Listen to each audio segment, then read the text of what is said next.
오늘도 믿음의 승리를 위해서 거룩한 분투를 하고 계시는 사랑하는 성도님들에게 말씀 디저트를 드립니다. 건강하시기를 축복합니다. 오늘 말씀은 에스라 9장 1절에서 15절까지 말씀입니다. 2일 후에 방백들이 내게 나와 이르되 이스라엘 백성과 제사장들과 레위 사람들이 이 땅 백성들에게서 떠나지 아니하고 가나안 사람들과 헷 사람들과 브리스 사람들과 여부스 사람들과 암몬 사람들과 모압 사람들과 애굽 사람들과 아모리 사람들의 가증한 일을 행하여 그들의 딸을 맞이하여 아내와 며느리로 삼아 거룩한 자손이 그 지방 사람들과 서로 섞이게 하는데 방백들과 고관들이 이 죄에 더욱 으뜸이 되었다 하는지라. 내가 이 일을 듣고 속옷과 겉옷을 찢고 머리털과 수염을 뜯으며 기가 막혀 앉으니 이에 이스라엘의 하나님의 말씀으로 말미암아 떠는 자가 사로잡혔던 이 사람들의 죄 때문에 다 내게로 모여오더라. 내가 저녁 제사 드릴 때까지 기가 막혀 앉았더니 저녁 제사를 드릴 때에 내가 근심 중에 일어나서 속옷과 겉옷을 찢은 채 무릎을 꿇고 나의 하나님 여호와를 향하여 손을 들고 말하기를 나의 하나님이여 내가 부끄럽고 낯이 뜨거워서 감히 나의 하나님을 향하여 얼굴을 들지 못하오니 이는 우리 죄악이 많아 정수리에 넘치고 우리 허물이 커서 하늘에 미침이니이다. 우리 조상들의 때로부터 오늘까지 우리의 죄가 심하매 우리의 죄악으로 말미암아 우리와 우리 왕들과 우리 제사장들을 여러 나라 왕들의 손에 넘기사 칼에 죽으며 사로잡히며 노략을 당하며 얼굴을 부끄럽게 하심이 오늘날과 같으니이다. 이제 우리 하나님 여호와께서 우리에게 잠시 동안 은혜를 베푸사 얼마를 남겨두어 피하게 하신 우리를 그 거룩한 처소에 박힌 목과 같게 하시고 우리 하나님이 우리 눈을 밝히사 우리가 종노릇 하는 중에서 조금 소생하게 하셨나이다. 우리가 비록 노예가 되었사오나 우리 하나님이 우리를 그 종살이하는 중에 버려두지 아니하시고 바사왕들 앞에서 우리가 불쌍히 여김을 입고 소생하여 우리 하나님의 성전을 세우게 하시며 그 무너진 것을 수리하게 하시며 유다와 예루살렘에서 우리에게 울타리를 주셨나이다. 우리 하나님이여 이렇게 하신 후에도 우리가 주의 계명을 저버렸사오니 이제 무슨 말씀을 하오리이까. 전에 주께서 주의 종 선지자들에게 명령하여 이르시되 너희가 가서 얻으려 하는 땅은 더러운 땅이니 이는 이방 백성들이 더럽고 가증한 일을 행하여 이 끝에서 저 끝까지 그 더러움으로 채웠음이라. 그런즉 너희 여자들을 그들의 아들들에게 주지 말고 그들의 딸들을 너희 아들들을 위하여 데려오지 말며 그들을 위하여 평화와 행복을 영원히 구하지 말라. 그리하면 너희가 왕성하여 그 땅이 아름다운 것을 먹으며 그 땅을 자손에게 물려주어 영원한 유산으로 물려주게 되리라 하셨나이다. 우리의 악한 행실과 큰 죄로 말미암아 이 모든 일을 당하셨사오나 우리 하나님이 우리 죄악보다 형벌을 가볍게 하시고 이만큼 백성을 남겨주셨사오니 우리가 어찌 다시 주의 계명을 거역하고 이 가증한 백성들과 통혼하오리이까. 그리하면 주께서 어찌 우리를 멸하시고 남아 피할 자가 없도록 진노하지 아니하시리이까. 이스라엘의 하나님 여호와여 주는 의로우시니 우리가 남아 피한 것이 오늘날과 같사옵거늘 도리어 주께 범죄하였사오니 이로 말미암아 주 앞에 한 사람도 감히 서지 못하겠나이다 하니라. 오늘 말씀 제목은 오직 예수뿐이네. 오직 예수뿐이네. 오늘은 좀 특별히 저에게 주시는 은혜가 있었습니다. 9장 전체는 에스라의 회개의 기도가 소개되고 있습니다. 지금까지 얼마나 귀한 인도하심이 있었습니까? 하나님이 당신의 약속을 이루시기 위해서 70년 만에 돌아올 곳을 지키시려고 페르시아의 왕들의 마음을 움직이셔서 예루살렘의 성전을 건축하고 포로들의 귀환을 허락하게 하셔서 이제 바야흐로 다시 제사장의 나라를 이루기 시작하는 이 마당에 험난한 조건들 속에서도 1차와 2차에 걸친 포로 귀환을 이끌어 주셨던 하나님의 손길을 살펴보았습니다. 그러면 이제 에스라의 남은 2장인 9장과 10장은 뭔가 좀 화려하고 흐뭇한 마무리로 끝나야 어울릴 것 같은데 오늘 그 백성들의 죄악의 모습에 에스라가 옷을 찢고 머리털과 수염을 뜯으며 망연자실한 모습으로 기도하는 장면과 마지막 10장에서는 이방인들과의 결혼으로 세상에 섞여 살게 된 불신앙자들의 명단을 기록함으로 에스라가 끝나게 됩니다. 저는 이런 성경의 패턴 때문에 성경을 오히려 더 신뢰할 수 있게 됩니다. 성경은 사람이 쓴 소설과는 달라서 기승전결의 흐름이 인간의 예측을 빗나가는 경우가 허다합니다. 잘 나가다가 삼천포로 빠지거나 또 망할 것 같은데 또 흥하게 되는 그런 반전이 가득합니다. 그래서 성경은 사람의 메시지가 아니라 하나님의 메시지임을 더 자명하게 느끼는 그런 기품이 있다는 것입니다. 성경은 하나님과 관계하고 있는 인간의 역사를 기록한 말씀이죠. 우리도 이제 살아보면 알겠지만 우리 인생에 무슨 기승전결이 딱딱 들어맞는 그런 인생 사는 사람이 있습니까? 끝난 것 같았는데 다시 시작해야 하고 잘 될 것 같았는데 뭐 망하는 일이 벌어지고 또 망할 듯한데도 다시 흥하게 되고 죽어야 할 것 같은데 죽지 않고 살아나고 또 일어나야 하는데 말도 안 되게 주저앉아 버리고 인생은 요지경입니다. 인생이라는 것은 정의를 내릴 수 없다는 거예요. 규명할 수 없습니다. 저는 오늘 에스라 9장을 수없이 읽고 또 읽고 수십 번 읽은 것 같아요. 그냥 그렇게 말씀을 읽고 싶어지는 감동이 계속 왔습니다. 설교를 준비하기 위한 그런 묵상이 아니라 그냥 이 에스라의 옷을 찢는 심정을 그 에스라의 영의 세계와 동기화 시켜보려는 그런 뭔지 모를 바람이 제 안에 생겼기 때문입니다. 내용인즉슨 이제 에스라가 2차 귀환을 성공적으로 하고 시간이 좀 지난 후에 당시에 1차 귀환한 사람들의 지도자급들 그 중에 몇 명이 와서 그동안 이제 에스라가 오기 전에 1차로 건너온 사람들의 삶의 실상을 보고하고 있습니다. 1절입니다. 이 일 후에 방백들이 내게 나와 이르되 이스라엘 백성과 제사장들과 레위 사람들이 이 땅 백성들에게서 떠나지 아니하고 가나안 사람, 헷 사람, 브리스, 여부수, 암몬, 모압 사람들과 애굽 사람들과 아모리 사람들의 가증한 일을 행하여.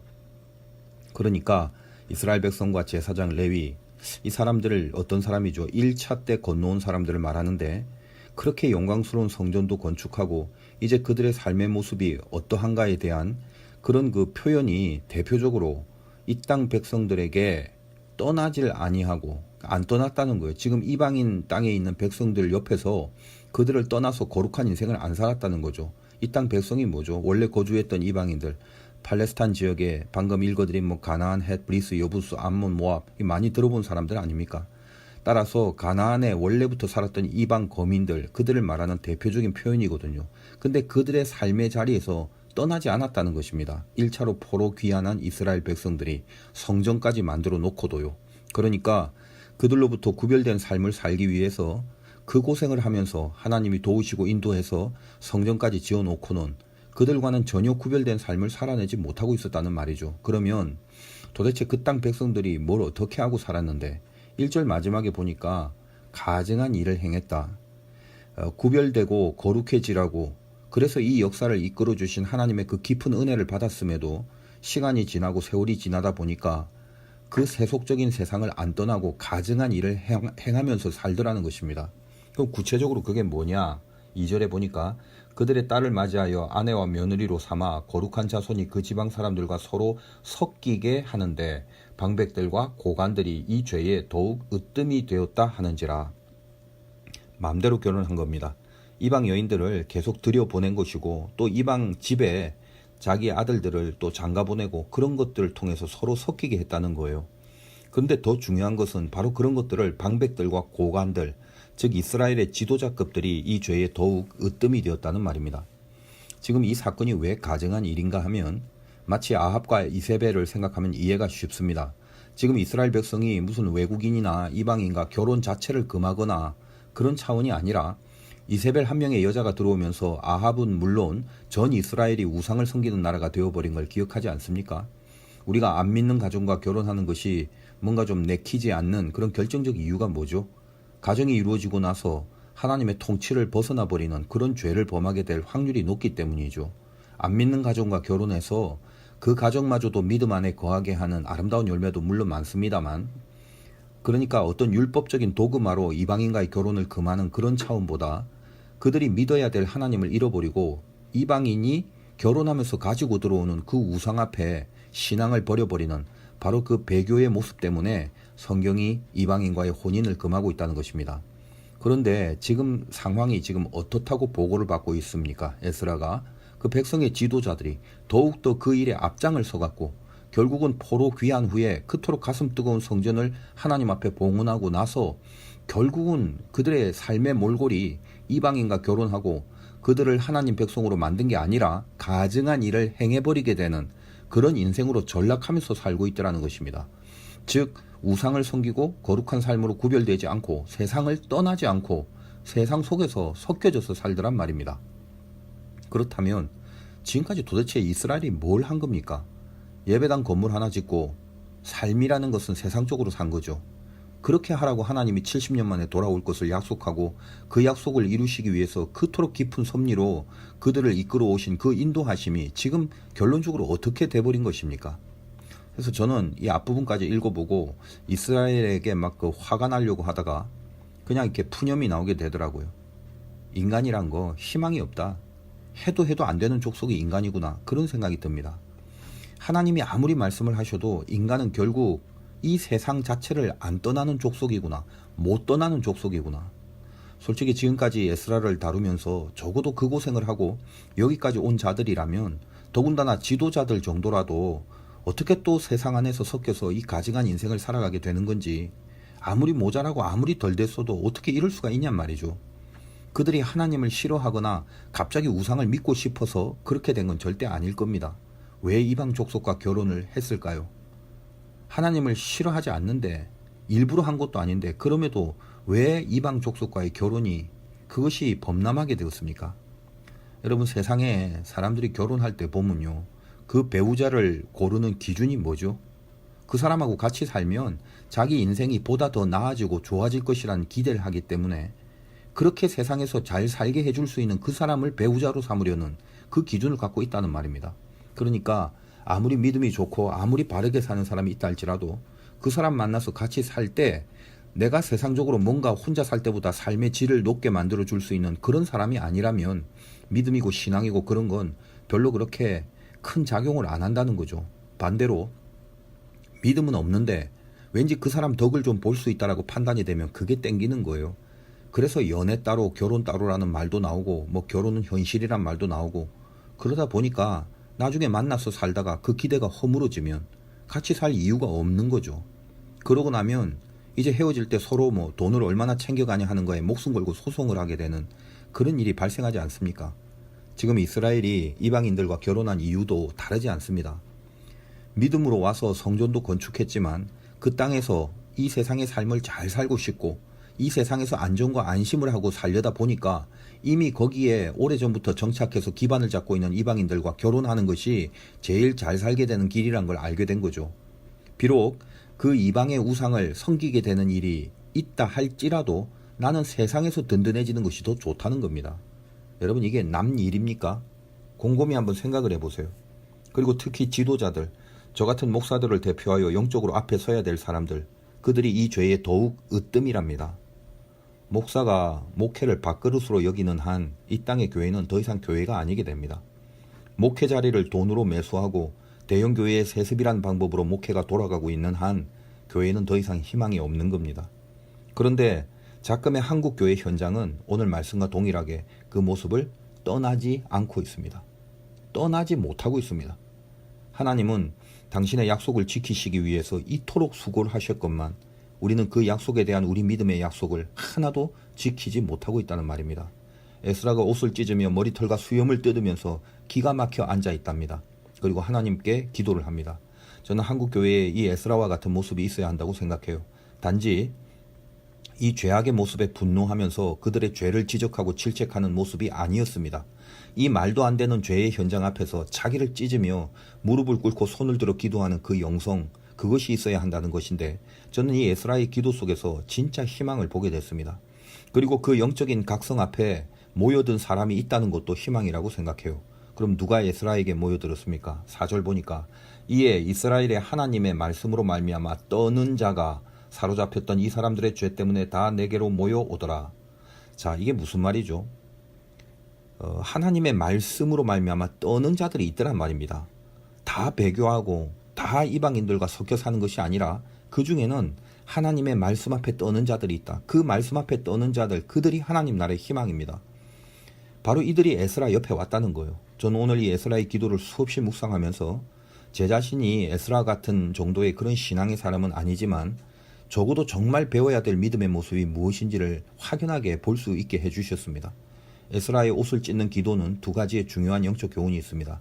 첫째는 에스라 자신과는 상관없는 1차 때 돌아온 사람들의 죄악이었지만 그것을 남의 죄가 아니라, 자기와 상관없는 죄가 아니라 자기 자신의 죄로, 우리의 죄로 여기면서 함께 자복하고 있는 그 중보의 심령이 있다는 거예요.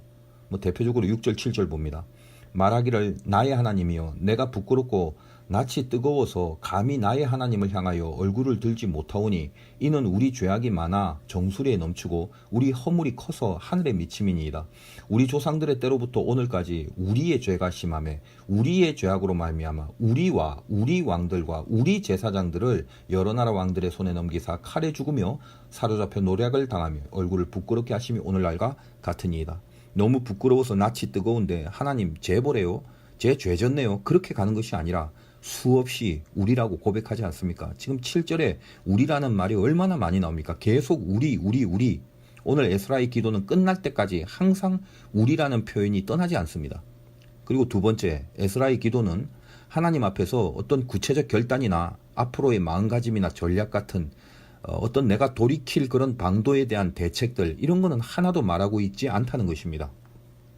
여러분, 보통 어떤 그 잘못을 하면 그 잘못을 고하고 다시는 안 그런다는 등, 뭐 앞으로는 어떻게 하겠다는 등 그런 형식을 취하는 것이 회개의 어떤 기본 아니겠습니까? 그런데 에스라의 기도를 읽어보면 그런 구체적인 언급이 전혀 없어요. 왜 그렇습니까? 제가 이 기도를 수없이 묵상하면서 내린 결론이 뭐냐면, 이 기도의 주제는 인간에게는 어떤 가망성도 없다는 그 결론을 준다는 사실에 거기에 이르게 됐습니다. 지금 이 정도로 왔다면 이제 더 이상 뭘 어떻게 할 수 있는 게 없다는 거예요. 예를 들면 13절을 읽어보겠습니다. 우리의 악한 행실과 큰 죄로 말미암아 이 모든 일을 당하였사오나 우리 하나님이 우리 죄악보다 형벌을 가볍게 하시고 이만큼 백성을 남겨주셨사오니, 하나님이 우리가 이렇게 큰 죄를 지은껏 지었는데도 영원히 제사를 잃은 그 포로의 인생으로 살게 하지 않으시고 죄보다는 형벌을 가볍게 해주신 분이기 때문에 여기까지 끌고 온 것 아니겠습니까? 그래서 이만큼 백성들을 남겨주셨건만 14절 우리가 어찌 다시 주의 계명을 거역하고 이 가증한 백성들과 통혼하오리까? 그리하면 주께서 어찌 우리를 멸하시고 남아 피할 자가 없도록 진노하시지 아니하시리까? 우리의 이 죄성은 감히 하나님의 진노를 피하게 해달라고 그렇게 아랠 수도 없는 것이더란 말입니다. 그리고 15절에 이스라엘의 하나님 여호와여 주는 의로우시니 우리가 남아 피한 것이 오늘날과 같사옵거늘 도리어 주께 범죄하였사오니 이로 말미암아 주 앞에 한 사람도 감히 서지 못하겠나이다 하니라. 이것으로 기도가 끝납니다. 다시 말하면 어떤 말이죠? 이제 아무 말도 할 수 없다는 거예요. 그냥 망연자실하게 하나님의 진노 밖에는 더 이상의 선처를 바라는 것이 언감생심이란 말을 하는 것입니다. 감히 서지 못한다는 거예요. 그래서 그걸로 기도가 끝납니다. 희망이 없습니다. 그냥 죽는 거, 그게 결론이고 그 결론이 마땅합니다. 다시 정신 차리겠다는 우리의 거짓말을 더 이상 아랠 수 없다는 거예요. 그럼 어떻게 해야 하나? 그 어떻게 해야 하냐라고 말을 하지 말라는 거예요. 우리가 더 이상 할 수 있는 건 없다는 것입니다. 그것이 몸과 마음을 찢고 애통하는 에스라의 기도였습니다. 제가 한 30분 정도 읽은 것 같아요. 그래서 그때까지는 가슴이 저리고 그냥 먹먹한 마음만 있었는데, 아무런 희망이 없다는 결론으로 하나님께 통회하고 있는 이 에스라의 기도 속에 읽어가면서 조금씩 이 말씀을 읽으면 읽을수록 저와 똑같은 이 이스라엘의 죄성, 거기에도 동감하면서 제 속을 들여다보는 그 영의 시선이, 내 안에 어떤 이스라엘의 잘못이 있나, 나도 참 할 수 없고 나도 참 방법이 없는 사람이구나라고 저 자신을 계속 들여다보는 영의 시선이 이 기도문을 읽으면 읽을수록 조금씩 하늘을 향해서 꺾여지고 있는 것을 발견하게 되었습니다. 그러면서 내 안에 무슨 생각이 있냐면요, 희망이 없는데 결국 희망이라는 건 내 안에 있는 것이 아니라는 거, 내 안에서 찾을 수 없는 그 절망 때문에 오히려 내 밖에서 그 희망을 보게 하시는 성령의 인도하심이 있더라는 것을 느끼게 만들었습니다. 하나님이 소망이고 하나님이 희망이라는 말이 무엇을 의미하는지를 이 가슴으로 이해시키는 그 성령님의 감동하심이 이 말씀을 읽으면 읽을수록 조금씩 강하게 임하기 시작했습니다. 에스라의 심정이 그것이 아니었겠습니까? 그는 말은 안 했지만, 그리고 말할 수도 없었겠지만, 이 희망 없는 이스라엘을, 그들의 죄를 자기 죄로 같이 품으면서 인간의 영역 위에 있는 또 다른 희망을 갈구하는 영적인 인도하심을 받고 있음을 이 기도 속에 느끼게 해주셨습니다. 우리에게는 아무런 희망이 없습니다. 그래서요, 예수님이 계시다는 거예요. 우리에게는 원죄라는 것이 있습니다. 그것이 신학적으로 무엇인지 설명하지는 않겠습니다. 원죄는 그냥 하나의 성향이에요. 내가 나를 봐도 알 수 있는 명백한 겁니다. 죄가 땡깁니다. 하나님이 싫어하는 건데 그게 하고 싶어요. 말씀 외의 것인데 그걸 누리고 싶어요. 그 근성, 그 본성, 그것이 이미 내 안에 있습니다. 그것이 원죄입니다. 아담 이후에 가인은 아벨을 죽였습니다. 가인도 아담 이후 원죄를 가진 인간 아닙니까? 가인이 드린 제사를 받지 않으신 하나님 앞에서 분하여 안색이 변해 있는 가인에게 죄가 문 앞에 엎드려 있다고 말씀을 하시면서 죄가 너를 원하지만 너는 죄를 다스릴지니라 이렇게 말씀을 하셨습니다. 네 안에 죄의 본성이 있는데 그거 다스리면서 살아라. 그것이 인생이다. 그렇게 말씀하시는 거예요. 원죄를 갖고 있는 모든 인간이 이 하나님의 말씀 앞에 서야 됩니다. 네 안에 죄의 본성이 있는데 죄가 문 앞에 엎드려 있는데 너는 평생 살면서 그 죄를 다스리며 살아라. 그러나 가인은 죄를 다스리지 못하고 아벨을 들여서 죽여버립니다. 가인에게 이 땅을 유리하게 만드시는 그 하나님 앞에 가인이 말합니다. 그것이 창세기 4장 13절과 14절 아니겠습니까? 가인이 여호와께 아뢰되 내 죄벌이 지기가 너무 무거우니이다. 주께서 오늘 이 지면에서 나를 쫓아내시온즉 내가 주의 낯을 배웁지 못하리니 내가 땅에서 피하면 유리하는 자가 될지라 무릇 나를 만나는 자마다 나를 죽이겠나이다. 주의 낯을 보고 싶은 소망은 있었나 봅니다. 그런데 죄를 다스리지 못하는 그 인간의 본성은 가인에게 이 땅을 유리하게 하는 벌을 받아야 하는 인생으로 전락할 수밖에 없었습니다.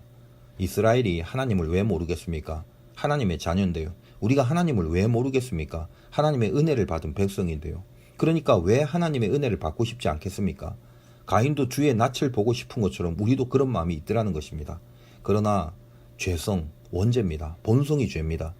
그래서 그들도 이스라엘 백성들도 바벨론에서 페르시아에서 유리하는 인생으로 살게 되지 않습니까?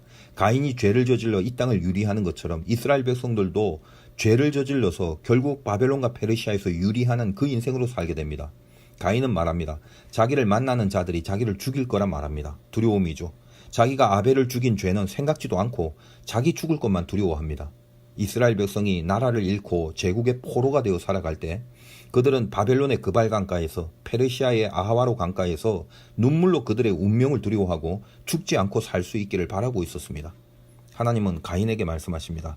4장 15절에 하나님은 그에게 이르시되 그렇지 아니하다. 가인을 죽이는 자는 벌을 7배나 받으리라 하고 가인에게 표를 주십니다. 그를 만나는 모든 사람에게 죽임을 면하게 하시니라. 여러분 이 점이 이상하지 않습니까? 왜 죄지은 가인에게 하나님이 뭔가 이렇게 선처를 특별하게 베풀어 주시는가? 죄 때문에 땅을 유리하고 하나님의 낯을 볼 수 없는 그 운명으로 살아가겠지만 그를 죽이지 않게 하는 장치를 주십니다. 그것이 가인의 표입니다. 여러분 스스로 생각을 해보십시오. 여러분 아벨입니까? 가인입니까? 만약에 아벨이라면 가인에게 이처럼 베푸시는 하나님 그분이 이해가 안 될 거예요. 그러나 성경은 아벨의 이야기는 거의 없습니다.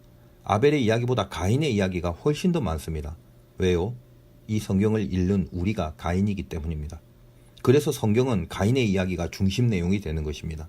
우리가 만약 가인이라면 드디어 이 표는 하나님이 주신 이 표는 이해할 수 없는 것이 아니라 가장 중요한 우리의 운명이고 우리의 구원이 될 수밖에 없습니다.